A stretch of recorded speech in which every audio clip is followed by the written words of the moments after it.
నమస్తే welcome to Suman TV నేను మీ అనుష. నరాల బలహీనత అనే సమస్యతో బాధపడే వాళ్ళకి నరాలు చురుగ్గా పనిచేయాలంటే ఎలాంటి ఆహారంలో మనం మార్పులు చేర్పులు చేసుకోవాలి, ఇలాంటి విషయాలు వివరించడానికి ప్రస్తుతం మనతో పాటు ఉన్నారు ప్రముఖ ఎండి పంచగవ్య ఆనంద్ కుమార్ గారు. గురుజీతో మాట్లాడి మరిన్ని విషయాలు తెలుసుకుందాం. నమస్తే గురుజీ. ఓం నమస్తే జీ, వందే గోమాత్రం.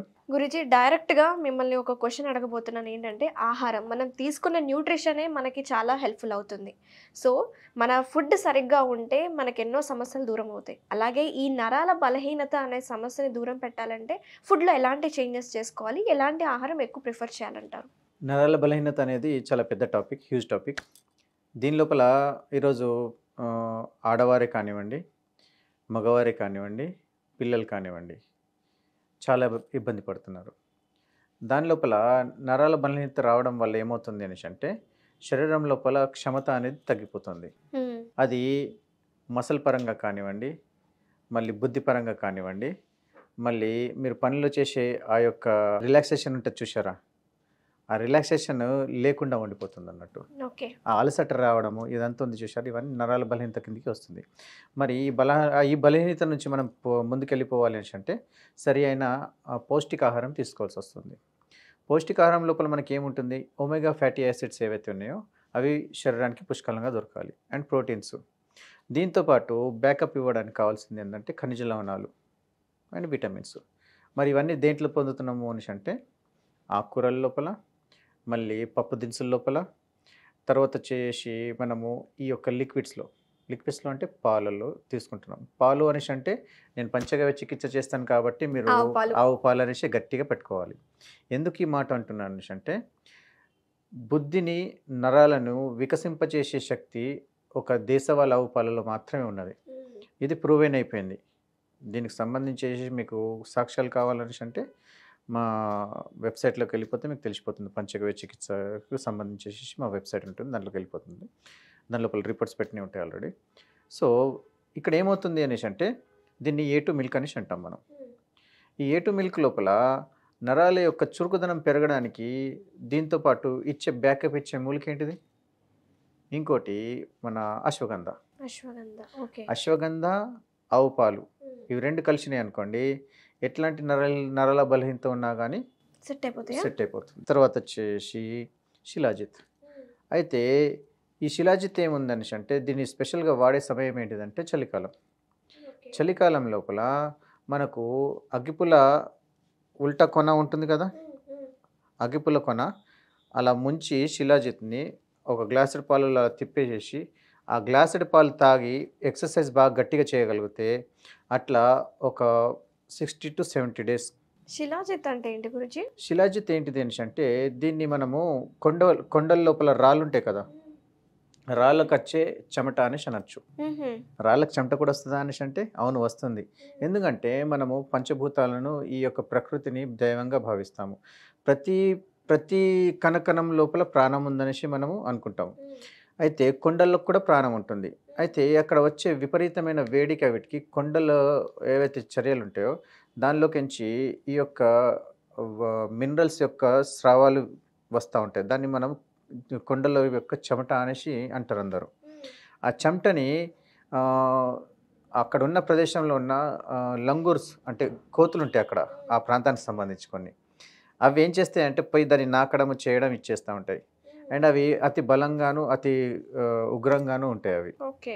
సో అలాంటి ప్లేస్లలో అక్కడ పనిచేసే అడవి మనుషులు ఎవరైతే ఉంటారో, అంటే ఆ ట్రైబల్ పీపుల్ ఎవరైతే ఉంటారో దీన్ని పోయేసి ఆ రాళ్ళను శోధించి తీసుకొస్తారు అన్నట్టు. తీసుకొచ్చి దాన్ని గోమూత్రంలో కానివ్వండి, పాలలో కానివ్వండి, దానిలో వేసి దాన్ని ఉడకపెట్టి దాన్ని శోధించి శుద్ధి చేస్తారు అన్నట్టు, ఓల్డ్ ట్రెడిషనల్ వేస్లో. సో ఇప్పుడు వచ్చే శిలాజిత్ ఎలా ఉంటుందనేసి అంటే మీరు చూడొచ్చు కొన్ని కంపెనీస్లలో లిక్విడ్ బేస్లో ఉంటుంది. అది శిలాజిత్ అనేది శుద్ధమైనది. ఓకే. సో అలాంటి శుద్ధమైన శిలాజిత్ని ఒక గ్లాసుడ్ పాలల్లో మీకు చెప్పాలి అంటే దాన్ని కరెక్ట్ ఒక 1 mg అనుకోండి, లేదా 2 mg or 3 mg enough. 1 mg అంటే పిల్లలకు, 2 to 3 mg అంటే పెద్దవాళ్ళకు. రోజు ఒక గ్లాసుడ్ పాలలో అలా కలిపేసేసి తాగేస్తే ఎనఫ్ అయిపోతుంది. దీనివల్ల కావాల్సిన ఖనిజ పదార్థాలు పుష్కలంగా దొరుకుతాయి. ఈ నరాల బలహీనత అనేది సెట్ అయిపోతుంది. ఇంకోటి చాలామందికి ఈ నపుసకత్వం బాగా వస్తుంది, అంటే పిల్లలు కాకపోవడము. ఈ ప్రాబ్లం రావడానికి మెయిన్ కారణం ఏంటంటే బాడీ లోపల టెస్టోస్టెరాన్ తగ్గిపోవడం. టెస్టోస్టెరాన్ని ఉత్తేజపరచడానికి చేయడానికి అశ్వగంధ మరియు శిలాజిత్ అద్భుతంగా పనిచేస్తాయి. దీన్ని దేశవాళీ ఆవు పాలలో మీరు స్వీకరిస్తే అద్భుతంగా పనిచేస్తుంది. ఇది సంగతి. సో ఇప్పుడు శరీరం లోపల ఉన్న ఈ నరాలని యాక్టివేట్ చేయడానికి మెయిన్ పదార్థం ఏంటిది అనేసి అంటే ఆకుకూరల్లో మనకు దొరుకుతుంది. ఆకుకూరలు మరియు దుంపకూరలు. మరి ఆకుకూరలలో ఏది అనేసి అంటే మెంతం కూర. మెంతం కూర అద్భుతంగా పనిచేస్తుంది. ఓకే. ఇది చేదు స్వభావాన్ని కలిగి ఉంటుంది, ఒగరు స్వభావాన్ని కలిగి ఉంటుంది, దాంతోపాటు కొంచెం వాటరీ ఉంటుంది. అండ్ దీనివల్ల మధుమేహానికి సంబంధించిన ప్రాబ్లము, నరాలకు సంబంధించిన ప్రాబ్లము, అండ్ దాంతోపాటు ఇమ్యూనిటీని బాగా బూస్ట్ చేస్తుంది. ఓకే. అండ్ ఇదేం చేస్తుంది అనేసి అంటే లివర్ని క్లీన్స్ చేస్తుంది. సో మెంతి కూర అద్భుతంగా పనిచేస్తుంది అన్నట్టు. ఇక తర్వాత వచ్చేసి దుంపకూరలో ఏది? ఉల్లిపాయ. ఉల్లిపాయ దేంతో సమానం అంటారు? తల్లితో సమానం అనేసి అంటారు. సో ఉల్లిపాయ కూడా అద్భుతమైన ప్రయోజనాలు ఉన్నాయి. ఈ ఉల్లిపాయ ఏం చేస్తుందంటే టెస్టోస్టెరాన్ లెవెల్ని, ఇమ్యూనిటీ లెవెల్ని బూస్ట్ చేస్తుంది. అండ్ ఎండాకాలంలో తీసుకుంటే ఇది అతి చలువ చేస్తుంది శరీరానికి. సో మనం ఏం చేయాలి అనేసి అంటే ఉల్లిపాయను కూడా మనం అద్భుతంగా వాడుకోవచ్చు. ఇంకోటి మన నిత్య జీవితం లోపల మన వందల వేల ఏళ్ళ నుంచి ఒక అద్భుతమైన మందు వాడుతున్నాం మనం. ఏంది అంటే అది వెల్లుల్లి. వెల్లుల్లి అద్భుతమైన మందు. ఇది నరాలని ఇమ్మీడియట్లీ యాక్టివేట్ చేస్తుంది. గాఢపడిపోయిన ఏదైతే రక్తం ఉందో దాన్ని ఇమీడియట్లీ పలచబడేటట్టు చేస్తుంది. ఇంకోటి పారాసెటమాల్కి ఇంకో ప్రత్యామ్నాయం ఏంటిది అని అంటే వెల్లుల్లి. పారాసెటమాల్ తీసుకుంటే జ్వరం తగ్గిపోతుందా? వెల్లుల్లితో సంబంధించేసిన ఏ పదార్థం తిన్నా కానీ జ్వరం తగ్గిపోతుంది. మళ్ళీ దీంతోనే దీనికి ప్రత్యామ్నాయం మళ్ళీ ఇంకోటి ఉన్నది, అవి మిరియాలు. వెల్లుల్లి, మిరియాలు ఇది అద్భుతంగా పనిచేస్తుంది పారాసెటమాల్ లాగా. ఇది మన శరీరం లోపల ఇమ్యూనిటీ పెంచడానికి, నరాల వీక్నెస్ ఉండడానికి, ఇవన్నిటిని బ్యాలెన్స్ చేసి సెట్ చేయడానికి అద్భుతమైన ఆహార పదార్థాలు. ఇది మెయిన్ మనకు ఆహారం లోపల. తర్వాత వచ్చేసి ఏదైతే నరాలని వీక్ ఉన్న వీటిని యాక్టివేట్ చేయడానికి, ఇమ్యూనిటీని బూస్ట్ చేయడానికి ఇంకా అద్భుతమైన ఇంకో మూలిక ఏంటిది అని అంటే తులసి ఏం చేస్తున్నాము? రోజు మనకు తెలియకుండానే ఎవరైతే ఈ గుడ్లకు పోయే అలవాటు ఉన్నవారు ఎవరైతే ఉన్నారో వారికి తీర్థం ఇస్తారు. దాని లోపల తులసి తీర్థం అన్నట్టు. అది ఆ తులసి తీర్థం ఏం చేస్తుందంటే రోజు బాడీని బూస్ట్ చేస్తుంది. సో మనకు తెలియకుండానే మన నిత్య జీవితం లోపల మన పెద్దవారు ఇవన్నిటిని క్రోడీకరించేశారు అన్నట్టు, ముందుకెళ్ళిపోయింది అన్నట్టు. సో ఇకొచ్చేసి నరాల బలహీనత రావడానికి ముఖ్య కారణం ఏంటో తెలుసుకుందాం.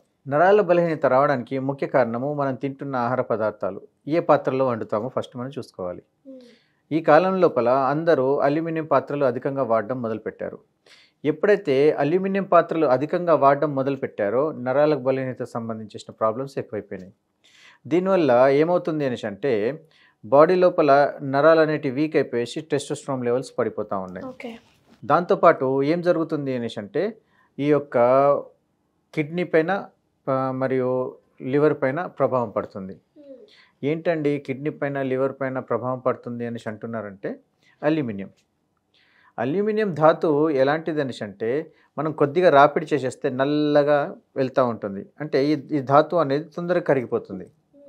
ఇది తొందరగా కరిగిపోయే ఈ స్వభావమే ఇది విషంగా మారుతుంది, టాక్సిన్ గా మారుతుంది. ముందు కాలం లోపల ఈ అల్యూమినియం మనకు ఈ అల్యూమినియం అనేది మన భారతదేశంలో పుష్కలంగా ఉంది. కానీ ఇది ఒక విష పదార్థంగా మనం పరిగణించి మన భారతీయులు దీన్ని మనం కనుక్కొని దాన్ని వాడుకలో తీసుకురాలేము. ఇది ఎప్పుడు వచ్చింది అనేసి అంటే బ్రిటిష్ వారు ఎప్పుడైతే మన భారతదేశానికి వచ్చారో అప్పుడు వీటిని జైళ్ళల్లో ఇంట్రడ్యూస్ చేసిండ్రు. ఇది చేయడం వల్ల ఏమైంది అనేసి అంటే ఎవరైతే అల్యూమినియం పాత్రలు అధికంగా తింటారో వారి యొక్క ఇమ్యూనిటీ లెవెల్స్ విపరీతంగా పడిపోతుంది, నరాలు వీక్ అయిపోతూ ఉంటాయి. దీనివల్ల షుగర్ వ్యాధి రావడము, అండ్ లివర్ ప్రాబ్లం రావడము, కిడ్నీకి సంబంధించిన సమస్యలు రావడము, కంటికి సమస్య ఇచ్చిన ప్రాబ్లం రావడము, బుద్ధి మాధ్యము అంటే ఉదాహరణకు పార్కిన్సన్స్ లాంటి వ్యాధులు రావడము, తర్వాత మతిమరుపు, ఇవన్నీ ఈ యొక్క అల్యూమినియం పాత్రల్లో తినడం వల్ల వచ్చే ప్రాబ్లం. ఓకే. దీంతో పాటు ఇంకోటి ఉన్నది. ఈరోజు మనం రిఫైండ్ ఆయిల్ తింటున్నాం. అంటే ఏదైనా సరే కాల్చి, చల్లార్చి, మళ్ళీ కాల్చి, మళ్ళీ తింటామో ఆ ఆయిల్ అశుద్ధమైంది. అందుకోసము మన పూర్వీకులు ఏం చేశారంటే శుద్ధమైన గింజలు, మంచి గింజల్ని అప్పటిదప్పుడు పట్టి నూనె వండుకొని తింటున్నామో అది అద్భుతమైన మన నూనెగా మనం పరిగణించాం. దాన్ని మనం గానుగ నూనె అంటున్నాం మనం. సో ఎవరైతే గానుగ నూనెల్ని ఇక పాత్రల లోపల రాగి, ఇత్తడి, మట్టి పాత్రలు, స్టీల్ పాత్రలు ఇలా వారి యొక్క తాహత్తును బట్టి ఆ పాత్రలు వాడుకుంటే శరీరానికి ఆరోగ్యం. అల్యూమినియం పాత్రలు అసలు కంప్లీట్గా అవాయిడ్ చేయాలి. ఎవరైతే అల్యూమినియం పాత్రల్ని నాన్ స్టాప్గా ఒక 100 రోజులు మానేసి చూడండి, వారి నరాల బలహీనత అనే సమస్య తగ్గిపోతుంది. ఓహో, ఓకే. ఇంకో విషయం ఏంటంటే ఈ నరాల బలహీనత ఎక్కువ రావడం వల్ల ఏమవుతుందంటే ఆ మగపిల్ల వాళ్ళలో కానివ్వండి, ఆడవాళ్ళలో కానివ్వండి ఫర్టిలిటీ ప్రాబ్లం ఎక్కువ వచ్చేస్తుంది. ఈరోజు మీరు మొత్తం చూస్తూ ఉంటే ఫర్టిలిటీ ప్రాబ్లం మెయిన్ రావడానికి కారణం ఏంటిది అంటే మెయిన్ సోర్సు అల్యూమినియం పాత్రలు. సెకండ్ వైజ్ రిఫైండ్ ఆయిల్ తీసుకోవడం. ఆయిల్ అండ్ మన ఫుడ్లో చేంజెస్, మార్పులు. ఫుడ్లో మార్పులు ఎట్లా వస్తుందండి? ఫుడ్ మనం అదే తీసుకుంటున్నాము. ఫుడ్లో మనం మార్పు తీసుకొస్తున్నాము అనేసి అంటే మనం వాడుతున్న ఫర్టిలైజర్స్. ఎప్పుడైతే శరీరం లోపల టాక్సిక్ లెవెల్ ఎక్కువ పెరిగిపోతుందో ఇమ్యూనిటీ లెవెల్ అనేది తగ్గిపోయేసి నరాలు అనేది వీక్ అయిపోతుంది మనకి ఇక్కడ. సో మనం ఇక్కడ ఏం చేయాలంటే అయినంత మటుకు ప్రకృతికి దగ్గరికి వెళ్ళాలి. ప్రకృతిని మనం ఎంత దూరం చేస్తామో అది మనకు ఎక్కువ ఇబ్బంది పడాల్సి వస్తుంది. మనము పంచభూతాలు ఈ ప్రకృతిని ఎంత కనెక్ట్ అయిపోతామో మన ఆరోగ్యం అంత బాగుంటుంది, మన యొక్క రాబోయే భావితరాలు బాగుంటాయి. ఎప్పుడైతే ప్రకృతితో ఎవరైతే కనెక్షన్ కట్ అయిపోతుందో, ఖచ్చితంగా చెప్తున్నాను, మళ్ళీ చెప్తున్నాను, ప్రకృతితో ఎవరైతే కనెక్షన్ కట్ అయిపోతుందో వారి పిల్లలు కానివ్వండి, వాళ్ళు కానివ్వండి బాగా బాధలు పడతారు. అంటే ఉదాహరణకు ఆరోగ్యాలు పాడైపోవడానికి మెయిన్ కారణం ఏంటంటే నువ్వు ప్రకృతితో కనెక్ట్ లేవు. అసలు నువ్వు పొద్దున లేచి సూర్యుడిని ఎప్పుడు చూసావు? సూర్యునితో కూడా కనెక్షన్ ఉన్నది అనేసి అంటే నీకు నరాలు అనేవి యాక్టివేట్ చేసేస్తుంది. న్యాచురల్ వేడి కదా, న్యాచురల్ వెలుతురు. అండ్ నీకు స్పర్శ అనేది నీకు వెలుతురు తగిలినప్పుడే కదా నీకు ఎనర్జీ వచ్చేస్తుంది. నీకు తెలియకుండానే ఆ వెలుతురు లోపల ఉండే ఎనర్జీని నేను ఏం చేస్తుంది? శరీరాన్ని యాక్టివేట్ చేసేస్తుంది. దీనివల్ల ఏమవుతుంది? మీకు వైటమిన్ డి అనేది ఫామ్ అవుతుంది. ఇమ్యూనిటీ పడిపోకుండా, అలాగే vitamin natural source of vitamin D వస్తుంది. సో మనకు దీన్ని బట్టి నేను చెప్పేది ఒకటే, పంచభూతాలతో కనెక్ట్ ఉండండి, ప్రకృతితో కనెక్ట్ అవ్వండి, ఎంతైతే అంత శాకాహారులుగా మారండి. ఇది మీకు శరీరానికి ఆరోగ్యానికి మంచిది. అండ్ పాత్రలు, నూనెను కొంచెం అవాయిడ్ చేయడానికి ప్రయత్నించండి, న్యాచురల్ బేస్లో వెళ్ళడానికి ప్రయత్నించండి. అండ్ ప్రకృతి వ్యవసాయం చేసేవారిని ప్రోత్సహిస్తూ ప్రకృతికి దగ్గర అవ్వండి.